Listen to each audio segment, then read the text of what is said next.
Hello and welcome to my video on how I store my dies.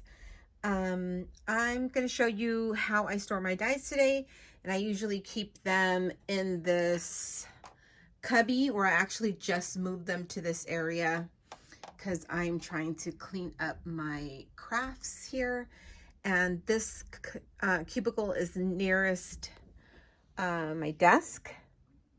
Excuse the bad lighting. And so I recently made this booklet here, and I'll bring it out and show it to you. Okay, so while I was trying to clean up my craft room, COVID-19, and there's just, you're supposed to shelter in place and stay at home. So as I started to clean up my craft room, I saw this paper, and I actually saw this book. It's really a sticker book, but I thought I could store my dies in here. And what ended up happening is I started buying more dies.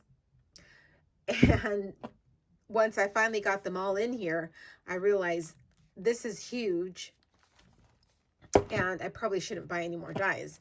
So I had a sticker book, and I just repurposed it because I didn't want to throw the book away. So I thought it would be perfect to store my dies in. And I just added some, this is Heidi Swapp. This front cover is also Heidi Swapp. These are from Sweet Story, Maggie Holmes. And what I did was just decorate the inside with whatever embellishments I had left over from creating a mini album for my grandbaby. So these are my dies here, and I'll just flip through them really quickly. Oops, see that one? It already came off.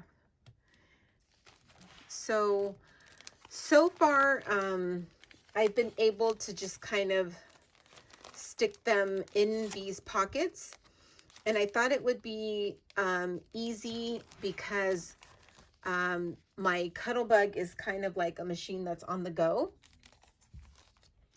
and a lot of the dies I have are pretty small because you're not really cutting too much that's big. A lot of these dies have been gifted to me by my sweet girlfriends, Liz and Linda, or I purchased them. My Halloween dies aren't even in here. My friend Pallavi, she sent me a gazillion of them.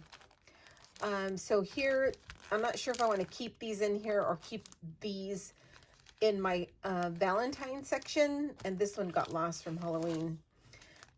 But so far, I was able to fill this sticker book with my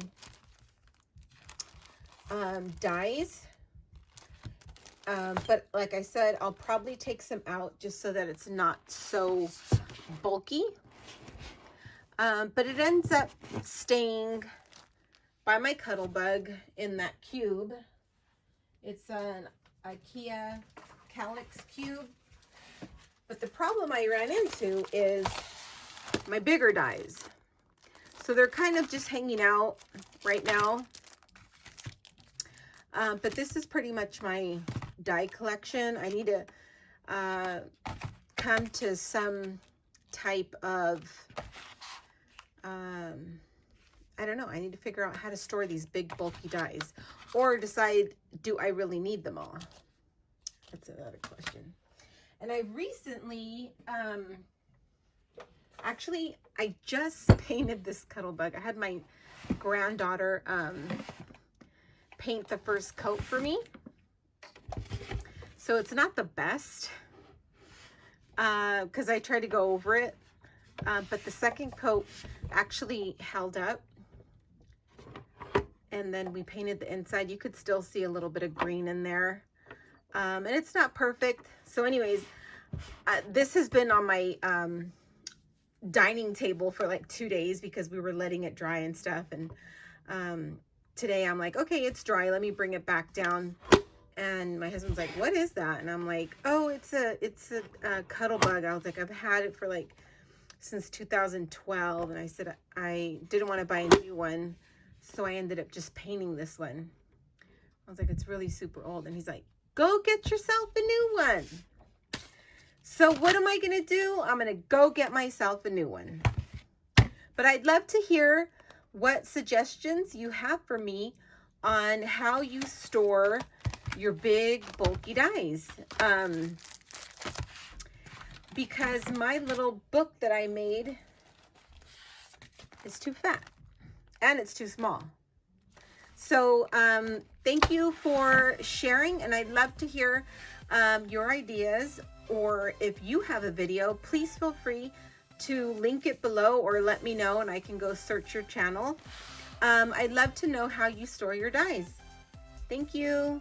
Bye. And I'm ending this video with a little preview of cutting my first die from Laura by Laura. And the pink didn't come off on my cuddle bug, and the die cut like butter. So I ended up adding that pink bow to the front of my book. Thank you for watching. Don't forget to like and subscribe, and I'll catch you on the next video. Bye.